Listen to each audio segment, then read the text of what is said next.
Hey y'all, I'm back again. This is my review for The Real Housewives of Beverly Hills, season 14, episode 9. Oh boy, it's gonna be a long day. Also, if the trailer premieres, the Atlanta trailer during this, oh, sorry, I can't watch it yet. But anyway, um, this concerning this particular episode, I thought it was really fun. I thought it was really enjoyable. I've been saying this a lot, but I think the luxury factor and the fact that there are real friendships on this particular franchise like makes even the mid episodes enjoyable, in my opinion. Because I know there's some people who they just always expect they want like explosive drama, and I feel like Beverly Hills doesn't work that way. And I think you'll know that if you've seen Beverly Hills since the very beginning. Anywho, excuse me, we open the episode in Kyle's very nice, very big, empty house. She's feeling lonely because it's just her there because Portia is with Mauricio right now. She's on the phone with her. And when Portia tells her she's having lunch with her sisters, Kyle's just like, oh, where? I want to come. It's kind of like all you hear is like just silence on Portia's end. And I'm just like, maybe she just wanted them to be like just the sisters, which is fine. But it was just kind of funny and a little bit of sadness. But I feel like that's just how kids are, Like I don't want to invite my mom everywhere. And I think them inviting their mom when it's just like the four sisters, it would kind of mess up the dynamic. Oh, you've never caught a live before? Well, welcome. Appreciate it. And look, comments are encouraged. And yeah, I'm going to be reading them throughout my review. Hello, Chris, tuning in from Charleston, South Carolina. Well, hello and good morning. Let's see. Also, before I get into this review, this is number 2 video of the day for me. Number 3 will be Pop Roast. It just really depends on when the Atlanta trailer drops. Hopefully, before my shift starts tonight at 5. I'm assuming that they're going to wait till 12 noon Eastern time to show the trailer. But if they do, y'all, just let me know while I'm doing this. I'm here to talk about the toaster. We'll get to that. So,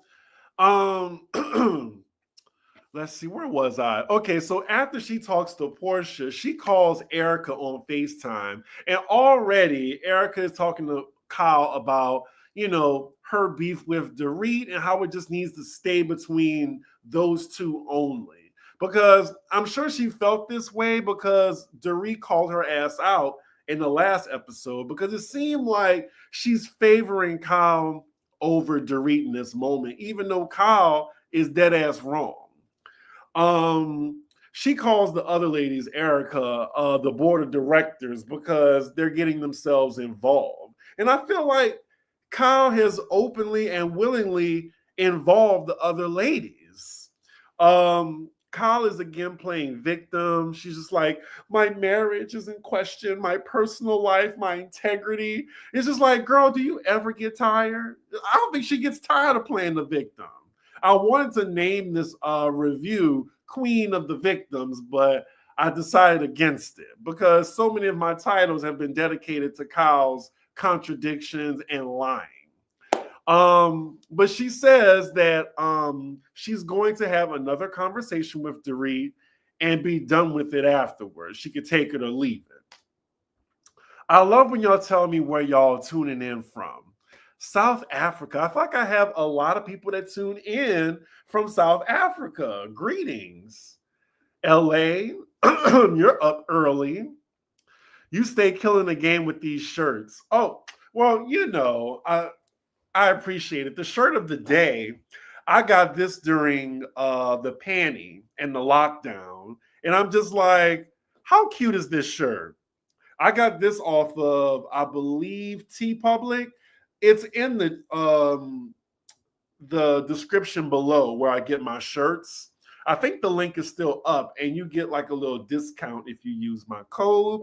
It's either 15%, 20%, or 35%. Just really depends on the day of the week. Anyway, thank you for the compliment. I appreciate it.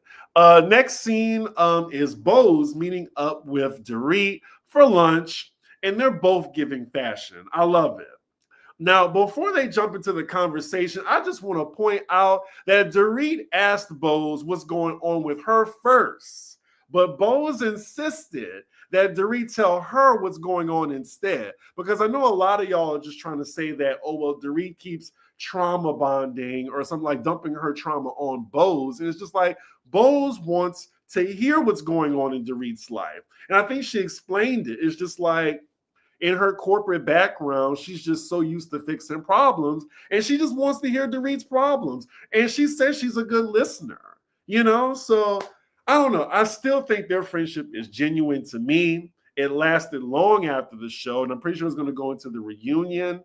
Yeah, that's just how I feel about it. So we cut to Dorit's confessional, and I thought it was interesting that she said it feels nice to finally have a friend that truly has her best interest, or at least feel that way.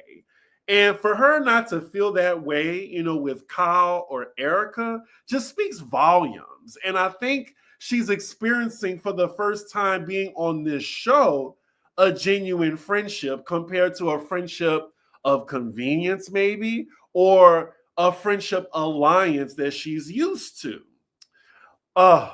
Shout out to my girl Brooke Ashley, because we be talking about Beverly Hills. I feel like we have the same eye to eye. We need to do another review together. So if you watch Brooke Ashley, let her know Chris is ready to do another joint review again. So Bros brings up Kyle to Dorit and says Kyle acts like she doesn't know what's going on with you. And Dorit says, on the contrary, like she's mentioned to Kyle before when they were, you know, cool at the time, that there were problems in her marriage. And yes, it was a long time ago, but you should still kind of not be surprised when you hear a divorce announcement while you're beefing with your ex-buddy. I can't even say bestie, your ex-buddy. Because, I mean, she's told you in the past, we saw it on camera that, well, she's kind of having problems. So where there's smoke, you know? The moment Bose challenges or has a differing opinion, that Dorit will really let us know. Okay, that's fair. That's fair. Dorit was a mean girl who got other women booted from the show. Girl, bye. I mean, but do we really extend that grace to Erica? Like, or Kyle as well? Like I said, I feel like everybody has their season, you know? Like the pendulum swings, like from season to season, who's the fan favorite, who we all don't like, who we not feeling. Like, I don't know. Like, I think it's just really pissing people off that Dorit really just isn't in the wrong mostly this season.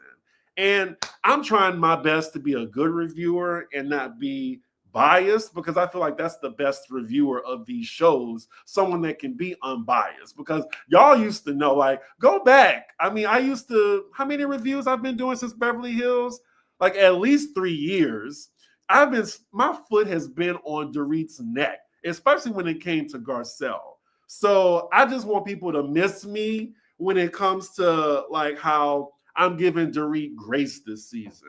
Like the moment she does something I disagree with, I'm going to call her out on it. Anywho, I like the relationship too. It may seem a bit convenient, but it seems kind of natural to me. And exactly, I like, who did she boot? Because I think the whole like Fox Force 5 would like ran people off the show. They didn't get people booted. They left on their own accord. Lisa Vanderpump. Who else? Denise Richards. Like they left on their own accord. Like they didn't get the boot from Bravo. Bose seems like a genuine friend where Kyle is willing to throw her own sisters under the bus for a plot line. I agree with that. Do you think Bose will have the same relationship when Dorit and Kyle make up? Well, the thing is, was Dorit's friendship with Kyle genuine to begin with? That's what I want to know. So I think it will. Who knows? Let's see. Anywho, let me go finish back. I'll read y'all comments. So then we cut to Bo's confessional, pointing out just how much Kyle be lying. And this is just one season that she notices this. Girl, imagine how we feel as the viewers. We've been seeing multiple seasons of Kyle lying. And that's just like her character, it feels like. Dorit lets us know also that a sober coach was involved in suggesting that her and PK not get a divorce, but just take some time apart. And it seemed like she's saying she didn't want this separation to happen. So the next scene, we're at Garcelle's getting ready to go to dinner with Kyle, along with Sutton and Erica. She points out how interesting it is that Kyle has organized this dinner the day before everyone is going to meet up at her beach house. Kyle thinks she's slick. She really do. Like, she's doing damage control, obviously, for her behavior at the spa event. And she doesn't want to address all this when the ladies are all together at Garcelle's. But Garcelle and Sutton immediately clocks this. And it says a lot that she didn't invite Dorit and Bose to this. So then fast forward to Kyle arriving at the restaurant, and this place looked really cute. I need to put this in my to-do list when I go back to LA. A couple of things I want to do when I go to LA, especially arrange that second date. That's a little bit of Chris's business. Anyway, I want to go there next time. But yeah, it's Kyle and Garcelle for the moment. And Kyle expresses her frustration with Garcelle talking to Bose about the text that she read. Now, cut to Garcelle's confessional, and she says Kyle read the text out loud. And she didn't think it was a secret, which I would say too, like, eventually she's going to see this regardless. And you didn't say to anybody, oh, keep this between me and you. Like, you read it aloud for the class. Garcelle then tells Kyle, if you talk shit about Dorit, to PK, you were mad at her at the time. So what? It's normal. But of course, Kyle denies that she ever did that, which I just don't believe. So then Garcelle points out, well, there's the contradiction in the message. The part where she said, I've never repeated anything you've told me. So just based on that sentence alone, it's more than what you initially said, which was memes and jokes. Like, I want to pull my hair out. Like, every time Kyle tries to deny. Kyle is still folding herself into like a pretzel, trying to make it seem like she's just innocent and she didn't do anything wrong. Kyle then continues her spiel at this point about how she's being scrutinized. And I'm so glad production has brought up multiple occasions of other women being scrutinized and Kyle wanting to know the truth. Like, we go back, like when it came to Erica, when it came to Denise, about the whole lesbian situation. Funny how karma works, Kyle Richards. Funny. And now you don't want to talk about your lesbian relationship. I'm sorry I keep saying lesbian like this. But yeah, like, we see that it's different whenever Kyle is in the hot seat. So then Erica and Sutton arrive. And let me just say, Erica is still killing these bitches on the fashion tip, no matter how much money she making now. But soon as Sutton sits down, she asks Kyle, so what are we doing here? Like, she's just really, really blunt about it. Kyle says she wants to apologize for storming out. And what really made me mad in this moment was the person that really deserved the apology wasn't at the table. Like, Bose, like, is the only person that really deserves an apology. And she didn't get that apology like when she saw her later in the episode at all. Anywho, so afterwards, Sutton is being Sutton and now is needling Kyle about her apology and ask her exactly, well, what are you apologizing for? Um, it's a little annoying to me because clearly she wants Kyle to apologize for something else. Like, bitch, you ain't above us. Like, you can't just be leaving scenes like that, but you be getting mad at us when we want to leave. That's what she really wants Kyle to fess up to. But she ain't gonna get that. So it's just annoying to me because she's trying to guide Kyle into the apology when she could just say, what she wants her to apologize for. And I'm just like, okay, Sutton, let the mouse go. But you have Garcelle and Erica just snickering on the side about it. So then Kyle continues to explain herself, and all that's missing is the violins. Like, I don't care at this point. So we cut to Garcelle and Sutton's confessionals, and they both are just clocking how Kyle is just trying to be strategic. And Sutton even throws shade Erica's way by calling her a minion. Let's see. On another note, does anyone feel like Sutton is being rude in the after show? Like how she's sitting? Is it just me? Sutton is feeling herself. I go into that later on in the review. Just give me a second. I mean, she a white woman. It's in her arsenal. It's in every white woman's arsenal to use tears as a weapon. It is what it is. And white women that watch me, it ain't no thing. I'm not, trying to be offensive. Just recognize your privilege. That's all I'm saying. If you feel some type of way about that, then hey, I can't. That ain't me. Hopefully y'all respect my opinion on that. Kyle is a typical Karen with her behavior and lack of accountability.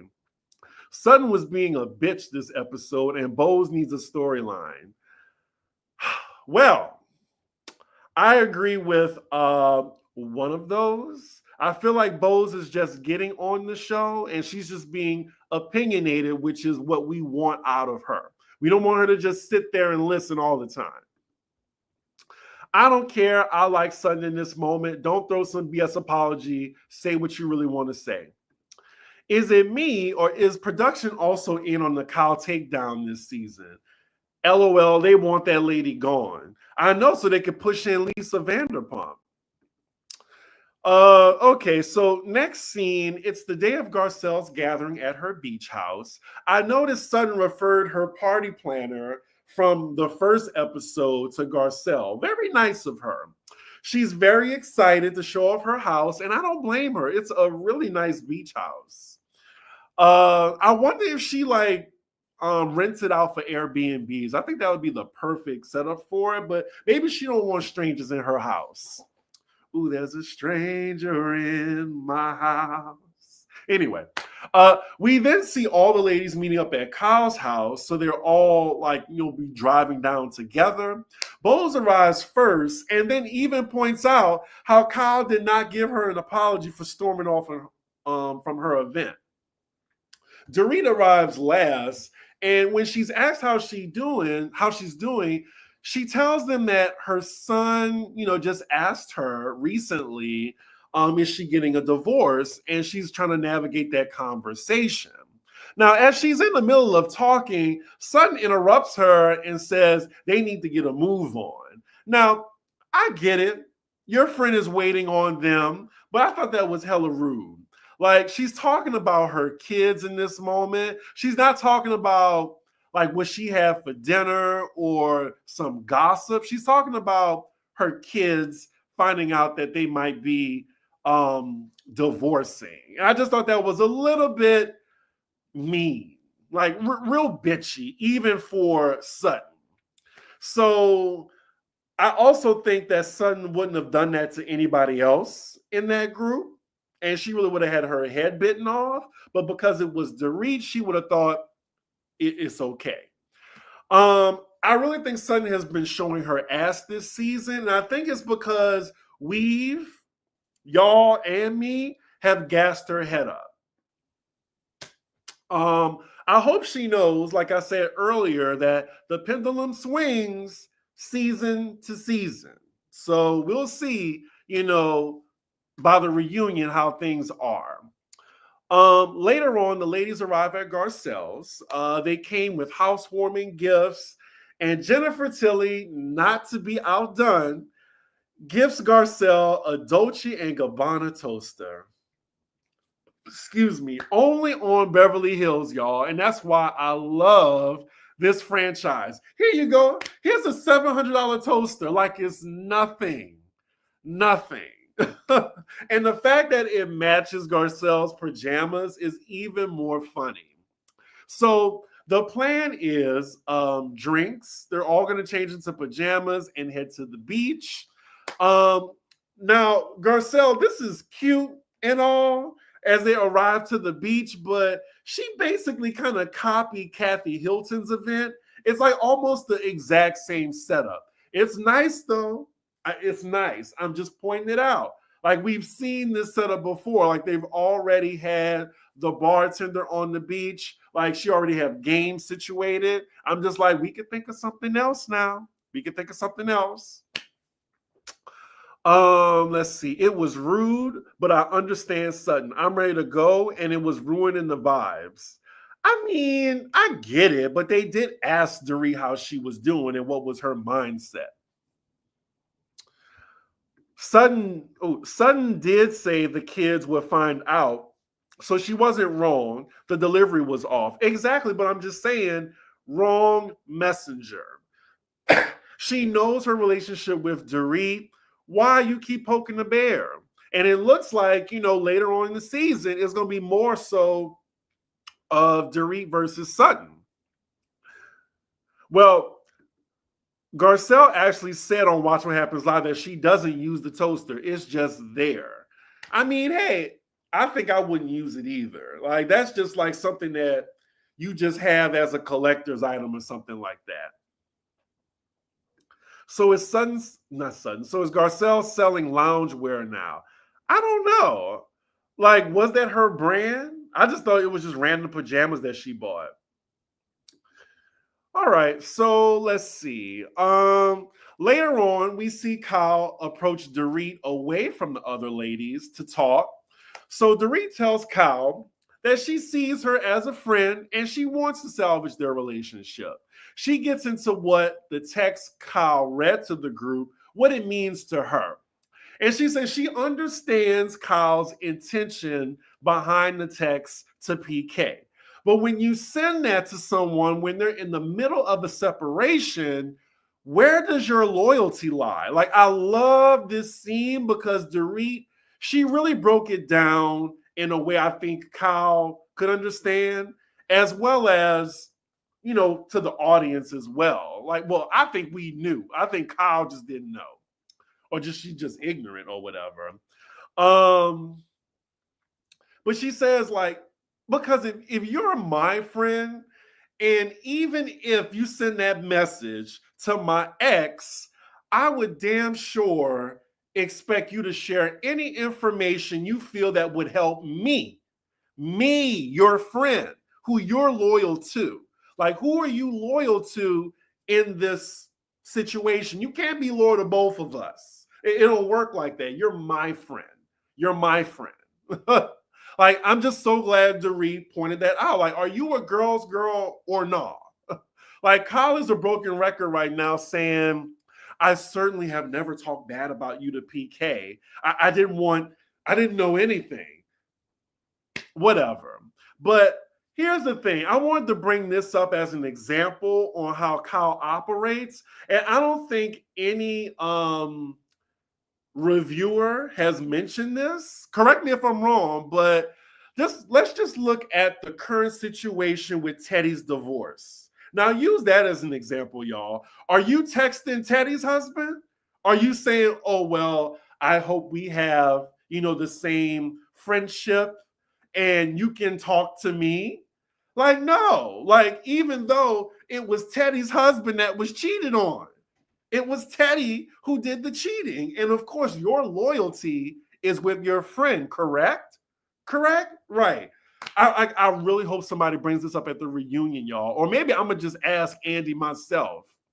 Because it is a really big difference on how she's handling how Dorit is separating from PK.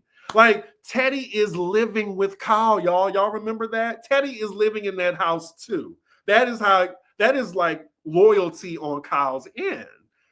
Like, I don't get it. Like, how you can actually text Dorit's ex. Well, I'm not sure if they're divorced or not, or even still separated at this point, but you want to divorce, I'm sorry, she wants to text PK and just think there's no problem with that. Like, I just don't get it. Like, so it just makes me think Kyle is full of shit. Really. I think Kyle must be afraid to lose PK's friendship. She has poor boundaries and then blames everyone. Girl, bye. No real friend would text the man you're divorcing. Exactly. Could you imagine if she did that to Teddy? She wouldn't have did that. And the sheer, like, just her inviting Teddy to stay at her house is just proof of the loyalty involved. And she's not extending that same loyalty to Dorit. And it just says a lot. Great analogy, but Kyle would end up saying she's not as close to Dorit as she is with Teddy. Exactly. Kyle is being willfully ignorant. She knows exactly what she's doing. Stop saying Teddy's name. Next thing you know, that woman will be back on the show. Now hold on. Fried chicken and macaroni and cheese. I didn't even realize that's what they have for lunch, but that is a meal that I would definitely indulge in. Macaroni and cheese is my favorite side, and I love me some fried chicken. So slow your roll. I'm just saying, I love that combination. If I had a wedding, that would definitely be on the menu. Fried, well, you know what? It would be more so be fried catfish. But anyway. Let's see. A Southern staple. Look, I appreciate it. But yeah, like, I really hope someone brings that up to Kyle in the reunion, like, just the difference on how she handled Teddy's divorce or separation. Let's see. So anywho, the conversation between the two of them, it stays cordial, thankfully, and they agree to move on for now. So then afterwards, the ladies are all together at the table. They just kikiing, playing different scenario games at the table. I'm not going to cover that. I mean, it's whatever. They then try to release these lanterns in the sky, and they fail miserably because of the weather. And really, that's where the episode ends. I thought it was a great episode, y'all. I was entertained throughout. Kyle and Dorit, they need to go against Sutton at the reunion. Let me tell you why. Because I feel like Sutton is the one that's sitting on the sideline, like, really pitting Kyle and Dorit, like, not pitting them against each other, but she's definitely enjoying the two of them going at it. And she's saying her slick shit on the side about the both of them. And I think if Kyle and Dorit were smart, they would join forces and lighten Sutton ass up at that reunion. Definitely. Because I think Sutton getting a little bit too comfortable, and I think she thinks she's like the new queen bee. Now, I like Sutton, but I'm just saying, I feel like she needs to be knocked down just a little bit and just be reminded, just a little OG reminder from Kyle, but we'll see. Because I just don't like how Sutton is kind of like just commentating from the sidelines as the two of them are going at it a little bit. So yeah, I would give this episode, I would rank it 8 out of 10. 8 out of 10. And then afterward we get the mid-season trailer, which, it just seems like we're going to get more of the same during the season, like the same energy. We get the cast trip to St. Lucia, We get more luxury moments. We talk about the separations more on both sides, Kyle and Dorit. And then, also, we see some white lady. Was that Sutton's mom or something? Was telling Garcelle, frankly, that's none of your business. And then we see more of Sutton versus Dorit. That was the episode, y'all. I'm going to read a little bit more of your comments if y'all have any. They all look like they were freezing, to be honest. LOL, but still looked fun. Freezing in LA. Freezing in LA is 55 degrees. That's springtime in New York. I'm just saying. I like Villain Sutton because she will spaz out when people come for her. Yeah, she does start the short circuit a little bit. What do we think about Jennifer Tilly so far this season? I think she's a nice addition. Like, I think she should remain a friend, definitely. And I also think she's the kooky rich type that people want to put on Kathy Hilton. I think with Kathy, it's a little bit more of an act. A little bit more of an act. Like, she's putting on a little bit more than Jennifer Tilly. I think Jennifer Tilly is just genuinely like that. I love Jennifer Tilly. I want her to be my friend. Yeah, we all want that rich eccentric friend. I wish we got Girls Trip, Karen's edition. Heather Dubrow versus Kyle versus Lisa Barlow would be so funny. Ooh, that would be a good one. Definitely be a good one. But yeah, y'all, this was my second video back-to-back of the day. Once the Real Housewives of Atlanta trailer drops, then we're going to do Pop Roast for this week. They're going to be on Wednesdays or Thursdays now in the middle of the week. Look out for that.